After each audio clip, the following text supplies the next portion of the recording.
이 어떤 우리가 책을 접하든지 그 서론이 굉장히 중요합니다. 대학 들어가다 보면 첫 시간을 입학해서 그 오리엔테이션을 해요. 과목마다 그 한 학기를 어떻게 교수가 이 방향을 잡고 나간다 하면서 책 소개도 하고 또 강의하는 진행하는 방법과 이런 모든 교수의 교수 지침을 이야기해요.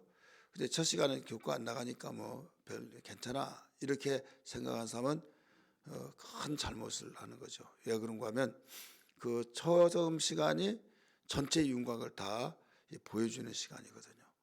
우리가 책을 읽더라도 마찬가지고 우리 성경에 예를 들어서 고린도전서, 고린도후서, 로마서 이런 내용들이 있잖아요. 그 서신서를 볼 때마다 아니면 그 율법서나 모든 성경을 볼 때 이 첫 번째 이 서론을 전체 이야기를 해줘야만 됩니다. 이야기를 해주지 않고 그냥 본론으로만 들어가 버리면 이 흐름을 몰라요. 그냥 문자적으로 해석을 해서 전해줄 수는 있지만은 성경은 문자를 전해준 것이 아니라 하나님의 뜻을 전해주는 말씀입니다. 믿으시길 바랍니다. 문자를 전해준다면 번역하면 안 돼요. 그 원어를 그대로 읽고 그대로 우리가 따라야겠고 하는데 하나님이 뜻을 전해주신 것이지 문자 전해준 건 아니다. 문자 속에 뜻이 담겨있기 때문에 문자를 풀어서 뜻을 전해주지 않습니까? 그런데 이 내용을 기록할 당시에 이 배경도 중요하고 또 그 당시에 어떤 배경 속에 이런 말씀이 나왔는가. 대부분 사람들이 사회생활하면서 대인관계에 문제가 일어난 경우가 여러 가지가 있지만 그 중에 하나가 이 앞뒤를 다 이야기하고 이런 말을 하더라라고 하면 그 오해가 없어요. 그 내용이 나를 위해서 했네, 참 고맙네 이렇게 들려질 것을 앞뒤를 딱 잘라버리고 전해주고자 하는 것만 딱 전해주면요 그렇게 말했어 화가 나죠. 감정이 상해요.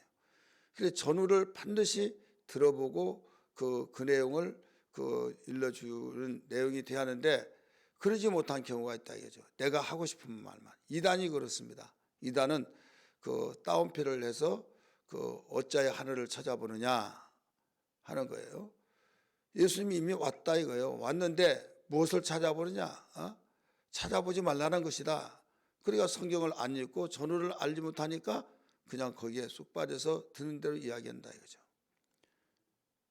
어떤 분이 기독교 생활하다가 신천지에 빠져서 만나서 이야기를 했대요. 그랬더니 자기는 신천지에 돌아와서 보았더니 교회 다니는 사람들이 너무 불쌍하더라. 그렇게 이야기를 하더래요. 그래서 야단을 쳤대요. 예수님 다시 오실 분이 아니냐 그랬더니 이미 왔는데 뭐가 오느냐 그러더래요.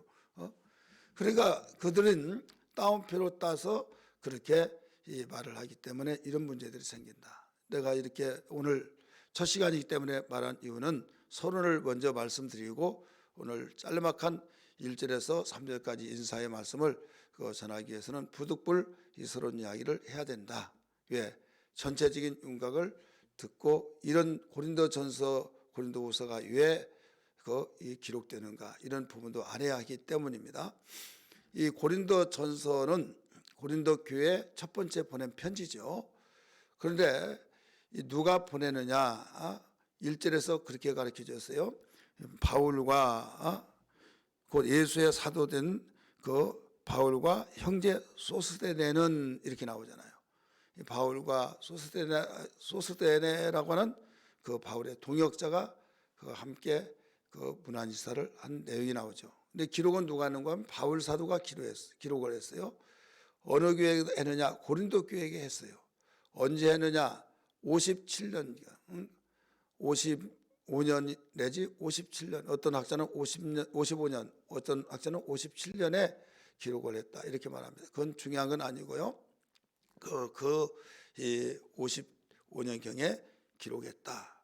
그럼 뭐 때문에 기록했나? 이게 중요한 거예요.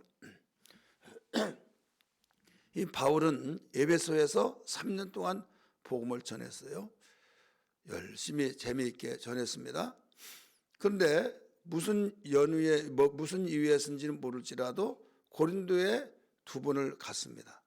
두 번을 가는데 에베소에서 고린도를 방문하고 또 고린도에서 또 에베소로 가고 이런 일을 두 번을 했다 이거죠. 그런데 이 고린도에 갔을 때 거기에서 고린도라고는 도시를 알게 됐어요. 그 도시는 어떤 도시느냐? 그 동서의 이 모든 교량적인 역할을 하는 상업 도시였어요. 이 상업 도시였기 때문에 거기에서 굉장히 상업 무역을 하고 또 여행을 하고 이 교량적 역할을 하니까 거기에서 부가 있잖아요. 이 돈이 있으면 좋은 데 쓰면 참 좋은데 꼭 안 좋은 데 사용하는 경우가 많잖아요. 또 상업하는 사람이고 또 미신 많이 생기잖아요. 가게 여는 사람들을 아침 일찍 가서 그 뭐 물건 잘못 가지고 왔다고 바꿔달라고 하면 재수없게 그런다고 미신성이 사람은 그래요. 그래서 그걸 아는 사람은 밖으로 가는 거 거의 늦게 가라고 이렇게 말을 하기도 하잖아요.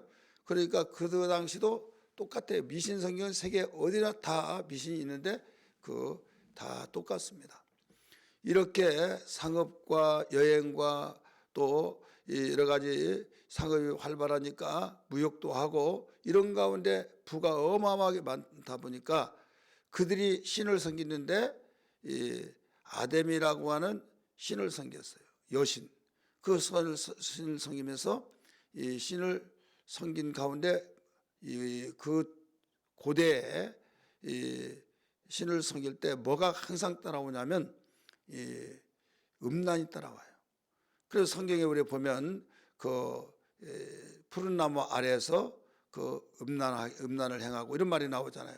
그게 뭐냐면 그 남녀 간의 그 어떤 이 성적인 그 관계를 말한 것이 아니라 영적이다 이렇게 생각하면 안 돼요. 실제로 사람들이 많이 있는데 이 푸른 나무 아래에서 그 성행위를 하는 거예요. 어떻게 하느냐? 이건 신의 대리자로서 신하고 한다 이거죠. 그게 종교적으로 하는데 그 종교적이 그 내가 이성으로 좋아한 것이 아니라 종교적이다. 이제 이렇게 해서 그 이제 신을 그 사람은 신의 대리자니까 그하고 성행위를 하면 나는 그 신하고 한 몸이다 이거예요. 어떤 흥분되어지고 그런 것이 아니라 그런 문제로 인하여서 하기 때문에 이제는 나는 영원히 한 몸이다. 그래서 하나가 되어버린 거예요. 그래서 하나님이 이걸 어마어마하게 책망하고 꾸짖고 그래서 나라가 망하게 되고 막 그런 내용들인데 이것이 이방에서 나온 거예요. 나라가 다 망한 것은 이런 일 때문에 우상숭배는 세상의 우상숭배는 반드시 이런 음란이 만연해지고 있다. 여러분 보살들 그 무당들이 음란이 굉장히 문란합니다. 왜 그런가 하면 무엇을 명분안해서 그런가 하면 신이 나하고 하나 되라고 했다 막 그런 것을 또 미신이 거기에 빠진 사람은 그것을 또 받아들이고 있어요. 이 당시에 이런 상황이 벌어진 곳이 고린도 지방이었어요. 고린도 도시는 그만큼 많은 사람과 물질이 풍성하고 그래서 매춘을 행하다 이런 뜻을 가지고 있는 거예요.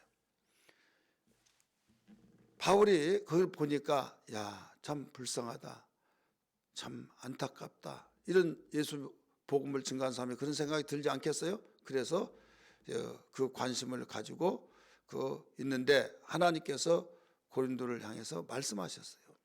어떤 말씀하시느냐? 두려워하지 말라. 복음을 전하면 벌써 반대 현상이 나타나잖아요. 그러면 그들이 뚫뚫는 것을 저놈을 죽이라 할 수 있지 않습니까? 그럴 때 하나님 그걸 아시고 두려워하지 말라. 이 성 안에 내 백성이 많이 있다. 이런 말씀을 하셨죠. 기억나시죠? 한번 성경 찾아볼까요? 사도행전 우리 18장 9절부터 봅니다. 사도행전 18장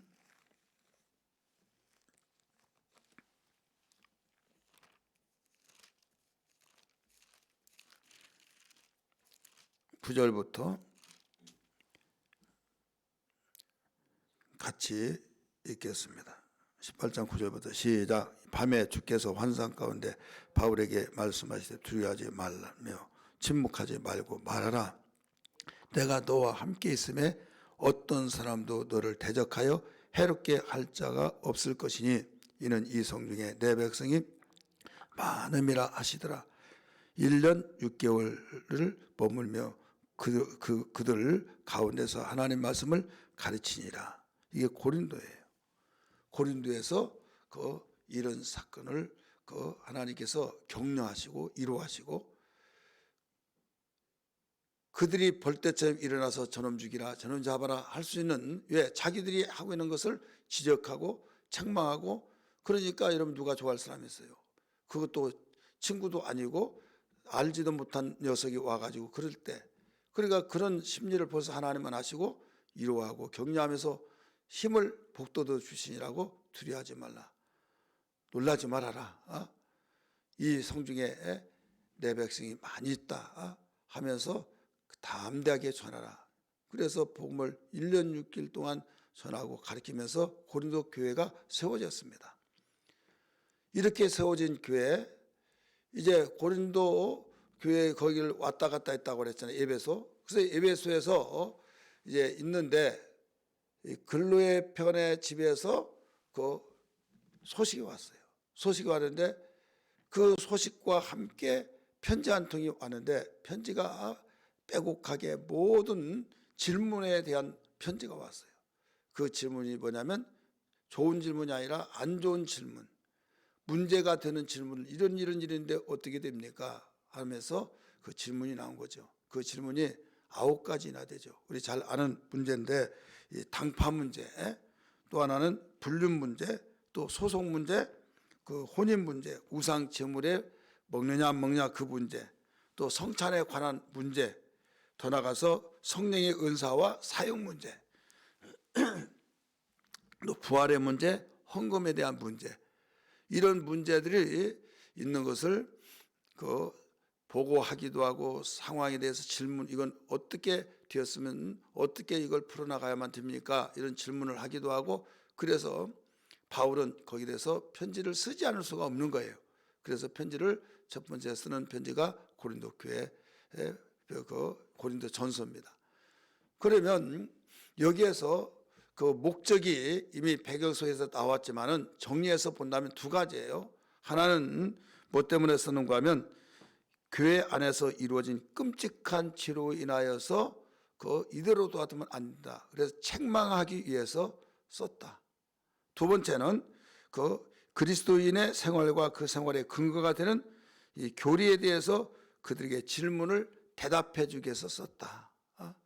이 2가지 목적을 두고 여기서 쓴 거예요. 여러분, 이 내용을 우리가 이 전체적인 그 상황을 듣고 알고 있으면서 이 고린도 전서를 보는 것과 그냥 아무 생각 없이 몇 절 이렇게 말씀했습니다, 이렇게 했습니다, 그러면 이 뜻이 축소가 되고 폭넓게 깊이 알 수가 없는 거죠. 그래서 이런 상황 속에 이런 말씀이 나왔구나라고 하는 생각을 할 때 우리가 더욱 하나님의 깊이 있는 말씀을 발견할 수 있다는 걸 믿기 바랍니다. 오늘 본문 말씀 1절에서 3절의 말씀은 서론에 대한 인사의 감사의 말씀을 기록하고 있죠.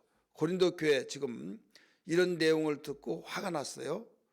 책망하려고 기록을 했다. 목적이. 2번째는 그리스도 안에서 어차피 이런 문제 저런 문제 지도자도 없고 있다 할지라도 이런 질문을 풀어갈 수 없으니까 이 교리를 확실하게 정해서 그들에게 유리되어진 가운데 이 모든 걸 가리키기 위해서 기록했다고 그랬잖아요.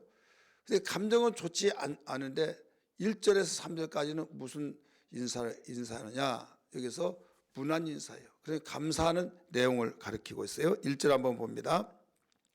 고린도전서 1장 1절.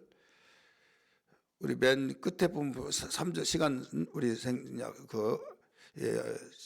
관계상 3절 읽습니다. 하나님 우리 아버지와 주 예수 그리스도로부터 은혜와 평강이 있기를 원하노라. 문안 인사를 했어요. 은혜와 평강이 있기를 원한다.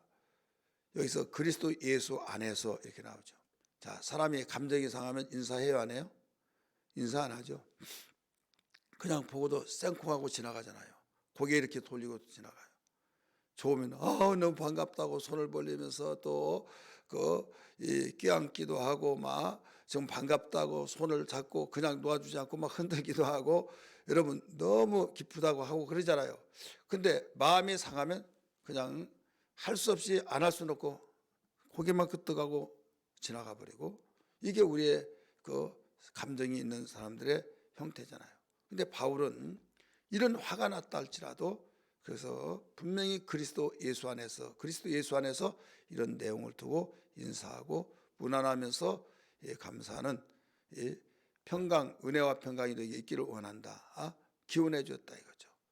오늘 여기서 우리가 배워야 할 점이 뭐냐면 우리가 그리스도 예수 안에서는 아무리 화가 난다 할지라도 정말 축복을 할 수 있는 이게 인사가 축복이었어요. 은혜와 평강이 너에게 있기를 원한다 말한 것은 정말 한두 가지 일이야죠. 한두 가지 사건이야죠. 한두 가지 문제야죠.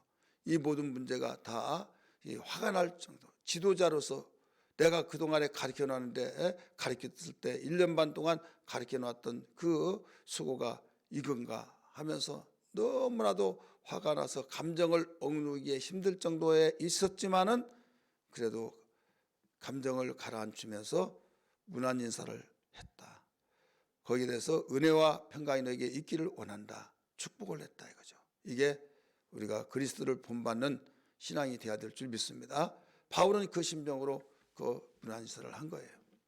그러면서 크게 세 부리로 이 대상을 잡은 거예요. 뭐냐면 첫째는 사도라고 하는 하나님의 부르심을 받고 사도라고 부르심을 입은 자들을 향해서 문안을 하고 또 하나는 예수의 이름을 성도라고 하는 부름을 받는 자들, 세 번째는 신자 곧 주의 이름을 부른 자들.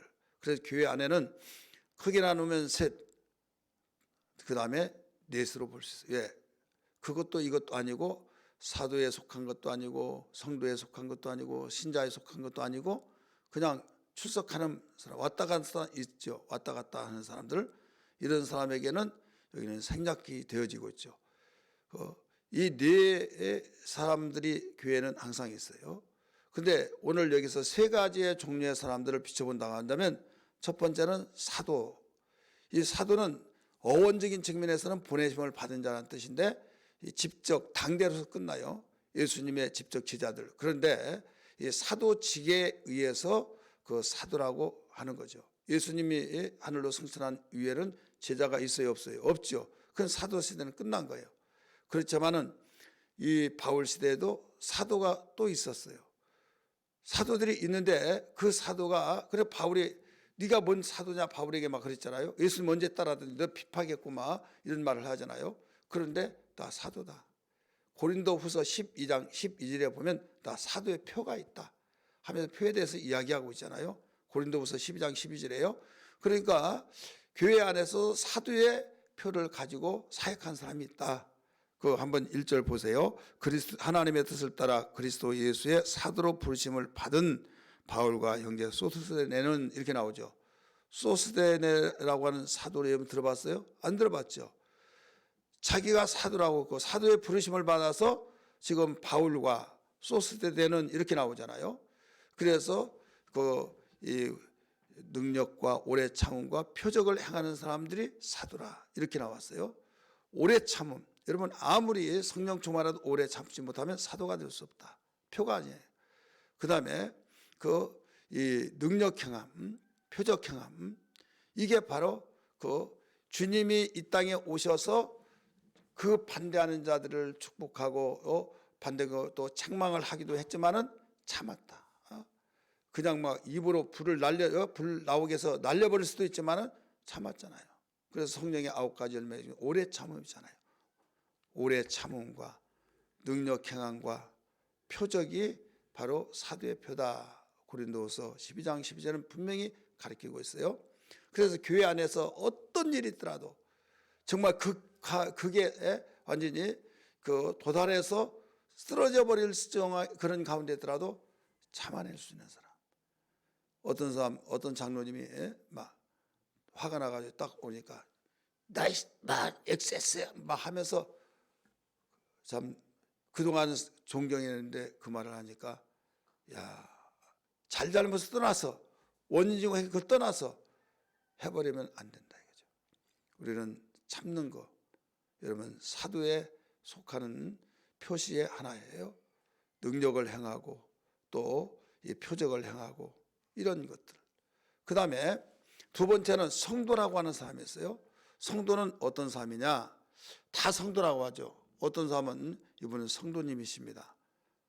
우리는 목사도 또 집사도 평신도 가운데에서도 하나님이 보실 때는 성도가 있어요. 그 성도는 거룩한 주님의 길을 가는 사람이에요. 거룩해진 자. 오늘 2절 한번 보세요. 고린도에 있는 하나님의 교회 곧 그리스도 예수 안에서 뭐라고 그랬어요? 거룩하여 지고 성도라 부르심을 받은 자들과 거룩해지고 거룩해지는 자들. 그냥 그 외모로 거룩해진 것이 아니라 하나님은 중심 보신다고 그랬잖아요. 거룩해진 두 가지가 있어요. 하나는 예수의 피로 거룩해진 거, 거듭난 자요. 그 다음 두 번째는 이제는 계속 성장하면서 거룩해진 자. 이 사람은 어떤 사람이냐? 진리로 거룩해진 자예요. 진리로 거룩해지는 자만이 우리가 계속 성장해 나갈 수 있어요. 만약에 진리로 거룩해지지 못하고 예수의 피로 거룩해진 자는 어떤 사람이냐고 하면 구원받은 자인데 이 사람은 신자예요.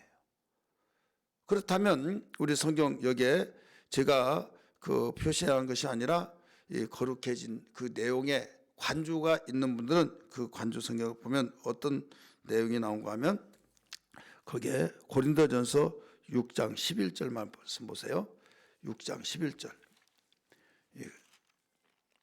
6장 11절 같이 읽습니다. 6장 11절이에요. 시작.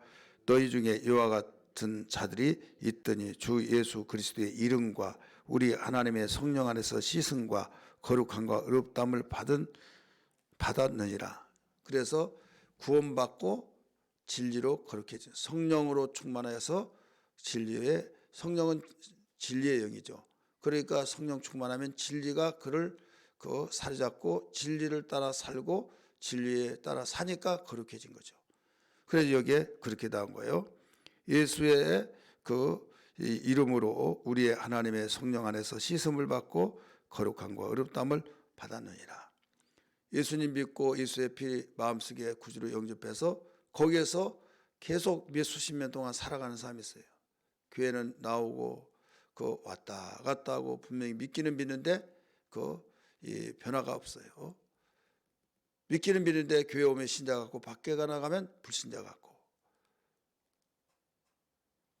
그런데 어떤 사람은 늦게 예수 믿었지만은 막 팍팍 변화가 되죠. 성령 받고 그러면서 하나님 말씀대로 살려고 힘쓰고 애쓰고 이런 사람들 있죠. 힘들죠. 아니요, 너무 기뻐요, 행복해요 막 하잖아요. 그렇다고 해서 행복의 조건 사람들이 추구하는 그것을 그렇게 많이 충족하고 갖춘 것도 아니에요. 너무나 어려운 가운데 있는 사람도 있어요. 그런데도 행복이 그의 입가에 인상에 항상 고백 속에서 나오고 있어요. 이건 진리로 거룩해진 자예요. 여러분 요한복음 17장 예수님이 그 기도를 가르쳐 주었죠. 마지막 기도하시면서 성도들에게 위해서 기도한 거예요.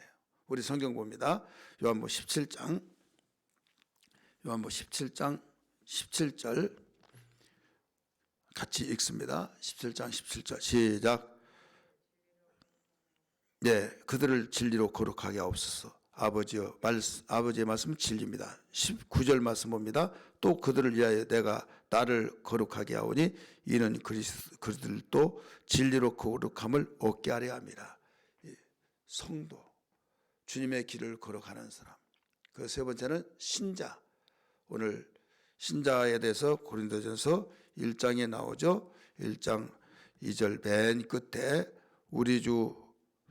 우리의 주 되신 예수 그리스도의 이름을 부르는 모든 자들, 예수의 이름을 부르는 자는 구원을 얻는다고 그랬죠. 사도행전 2장 12절, 로마서 10장 13절 주의 이름을 부르는 자는 구원을 얻으리라. 구원을 받으려면 어떻게 어떤 사람이 구원받아요? 예수의 피를 믿고 나의 구세주로 모셔드린 자, 이 사람이 구원받아요. 그래서 오늘 우리가 알아야 할 것이 다른 것이 아니라 세 종류의 사람이 있다. 이런 사람들에게 분한했다. 이런 사람이 제대로 되면 오늘 처음으로 온 사람들이 다 따라서 그 배워가면서 산다 이거예요.